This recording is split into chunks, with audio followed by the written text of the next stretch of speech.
Bonjour à tous. Alors, aujourd'hui, correction des exercices du chapitre 10, modéliser une action mécanique. Donc normalement, vous avez regardé le cours et là, on fait la correction des quelques exercices sur ce chapitre qui n'est pas très difficile. Alors, on va commencer par l'exercice numéro 4.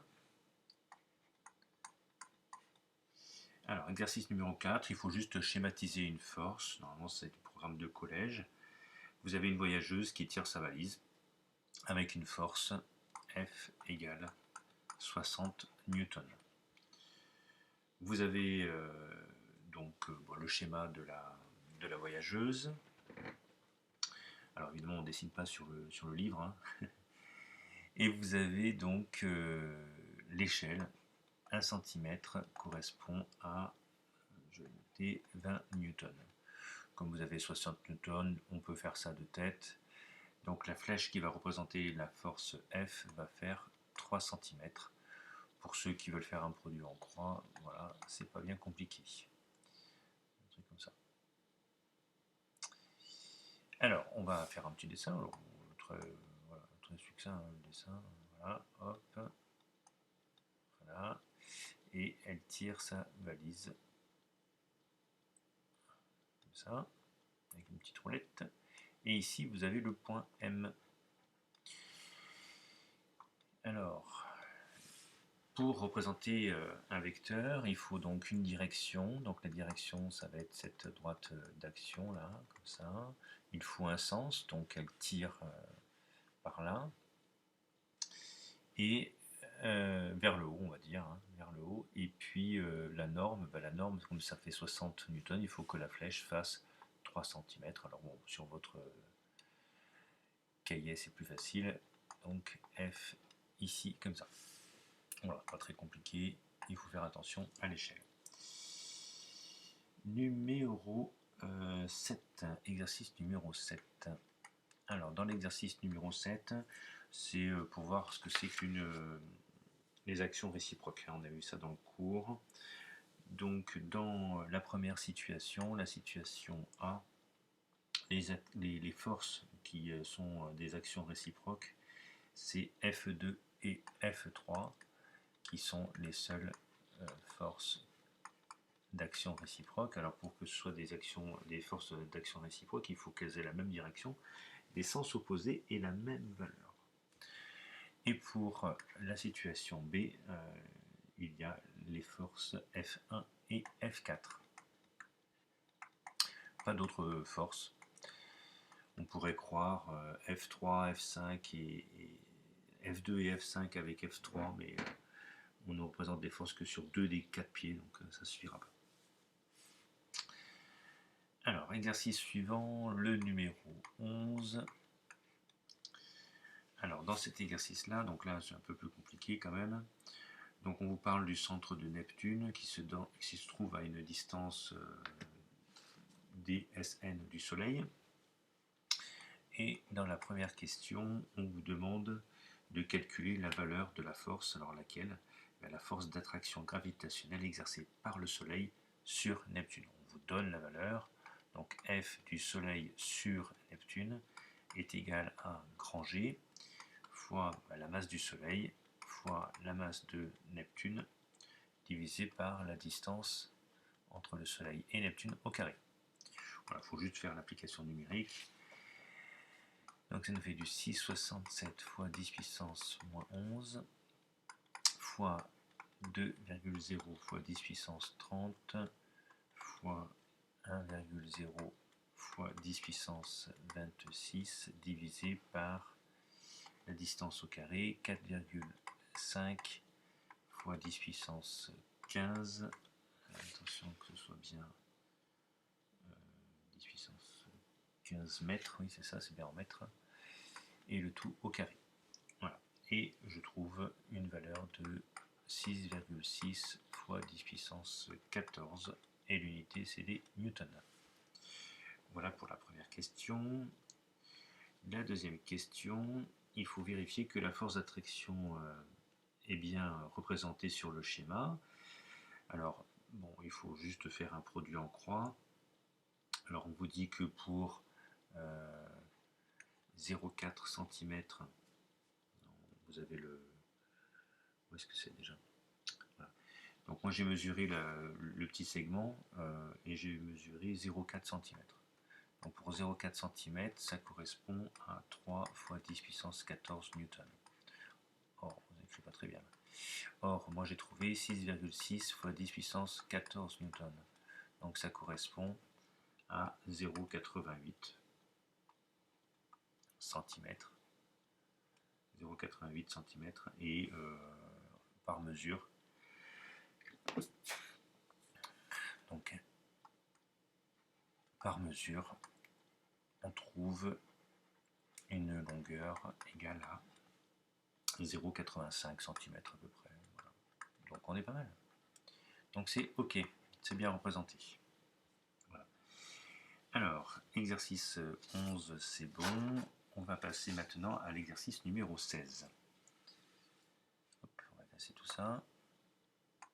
Exercice donc numéro 16. Il faut calculer dans la première question la masse d'un astronaute sur la Lune. Oui, ça c'est le... Calculer la masse de l'astronaute sur la Lune. D'accord. J'ai lu les questions un peu à l'envers quand j'ai préparé l'exercice, et c'est intéressant. Alors, qu'est-ce qu'on vous donne? Voilà, on vous donne le poids sur la Terre. Voilà, donc le poids sur la Terre, et on vous dit que c'est égal à 1,3 fois 10 puissance 3 newton. Parfait. Et on sait que le poids sur la Terre, c'est égal à m fois g, constante de gravitation sur la Terre. Voilà. Donc en fait, je vais pouvoir retrouver la valeur de m. Donc m est égal à P de t sur G de t. Voilà. Et donc P de t c'est 1,3 fois 10 puissance 3. La constante de gravitation terrestre c'est 9,8 et on trouve 132 kg. Eh bien, ça c'est la masse de l'astronaute. Hein, c'est ça, c'est un astronaute, oui. Un astronaute. Ben, cette masse-là, elle sera la même sur la Lune. Donc en fait, la masse ne change pas. Ça, c'est la conclusion. La masse, notre masse, ne change pas. Ce qui va changer, c'est notre poids. Donc la masse ne change pas sur la Lune. Donc notre masse, ce sera toujours 132 kg. Par contre, le poids sur la Lune, ça oui, on vous dit que l'intensité de la pesanteur est 6,1 fois plus faible sur la Terre que sur la Lune. Alors justement, quel est le poids sur la Lune? Ben, ça va être égal à m fois g lunaire. Or, on vous dit que g lunaire, c'est g terrestre divisé par 6,1. Donc je vais pouvoir remplacer. Donc le poids lunaire, c'est égal à m fois g terrestre sur 6,1. Or, m fois gt, c'est le poids sur Terre. Donc en fait, le poids de l'astronaute sur la Lune, c'est le poids sur la Terre divisé par 6,1, c'est-à-dire 1,3 fois 10 puissance 3 divisé par 6,1. Et on trouve à peu près 213 newtons. Voilà donc le poids sur la Lune. Et donc là, il ne fallait pas confondre bien sûr le poids et la masse. Alors, il va nous rester deux derniers exercices. Donc l'exercice numéro 23. Alors, dans l'exercice 23, donc vous avez un bras robotisé qui peut soulever une masse de 500 grammes. Il faut identifier les actions auxquelles le câble est soumis. Alors, on va faire ça tranquillement. Hein. Donc voilà, on a... Ça, c'est le bras robotisé. Hein. Et on a donc ici un câble avec une sphère. Voilà. Et on va dessiner ici donc les deux forces. Donc on a une force verticale vers le bas, c'est le poids qui commence au centre de la sphère, et l'autre c'est la tension du fil, ici. Cette tension du fil que je vais appeler T. Voilà. ça, c'est la première question. Deuxième question, petit a. La valeur F1 de la force exercée par le câble sur l'objet pour le maintenir soulevé sur Mars est égale à la valeur de la force d'interaction gravitationnelle exercée par Mars sur l'objet. Calculez cette valeur. Donc en gros, la boule est en équilibre. Si cette force-là est égale à celle-là, ben ça tient. En gros. Donc,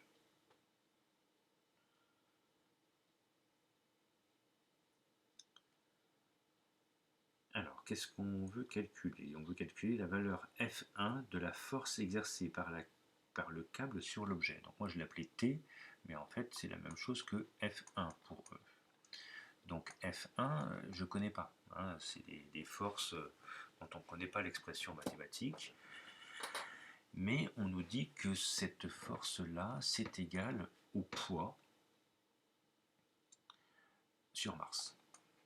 Et le poids sur Mars, c'est tout simplement la force d'attraction gravitationnelle, donc c'est G, fois la masse de Mars, fois la masse M, et bien M de l'objet, hein. Je dis que c'est une boule, mais bon, c'est un objet, divisé par le rayon de Mars au carré.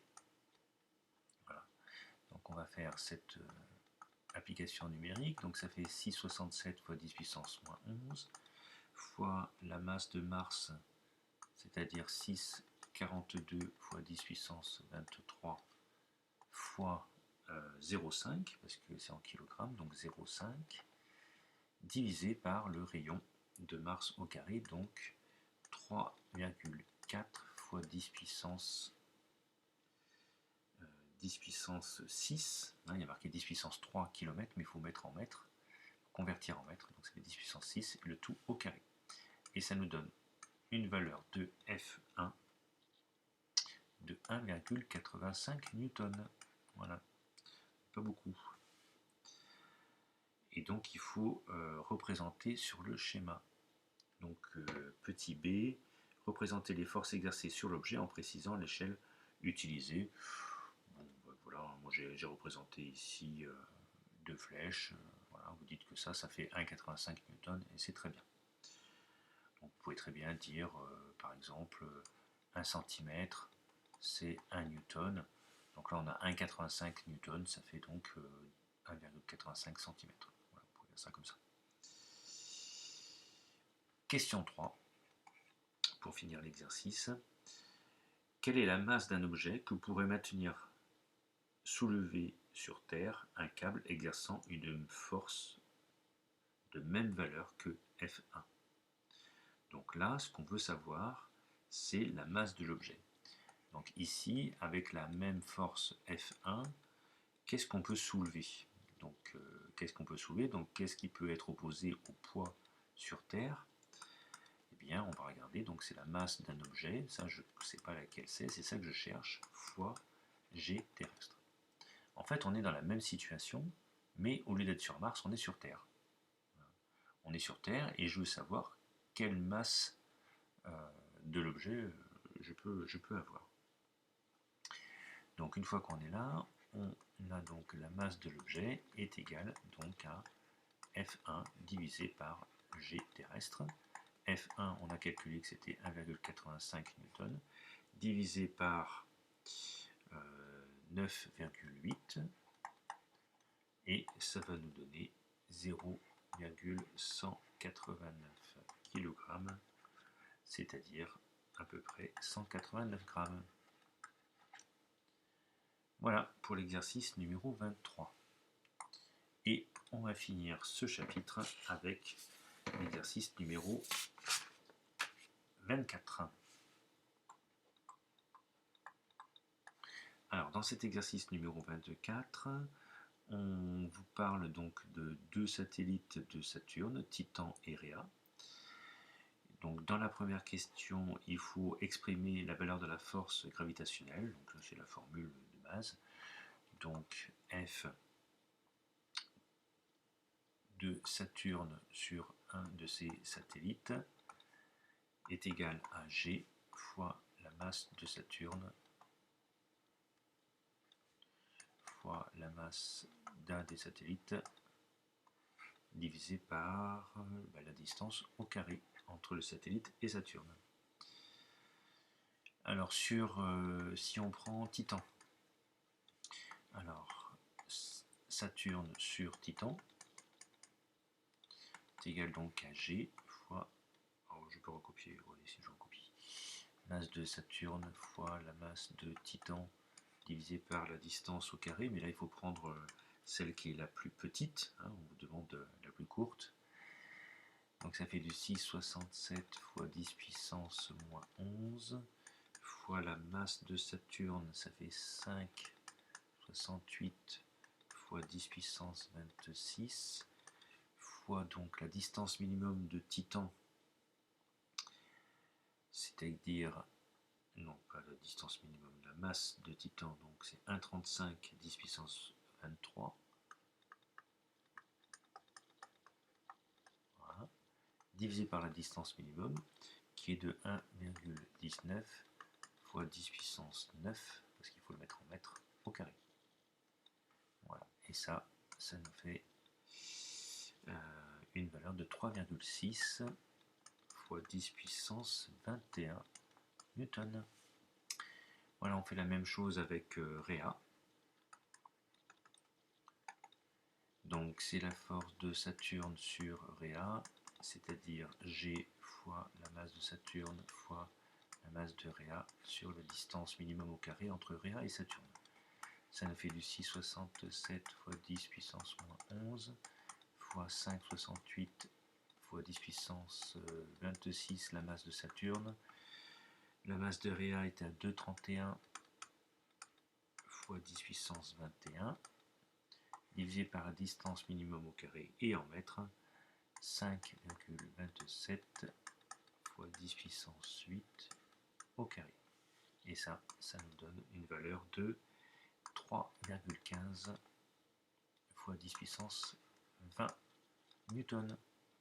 Et donc on vous demande à la question principale, eh bien, lorsque les satellites sont au plus près de Saturne, sur lequel Saturne exerce la plus grande force d'attraction gravitationnelle.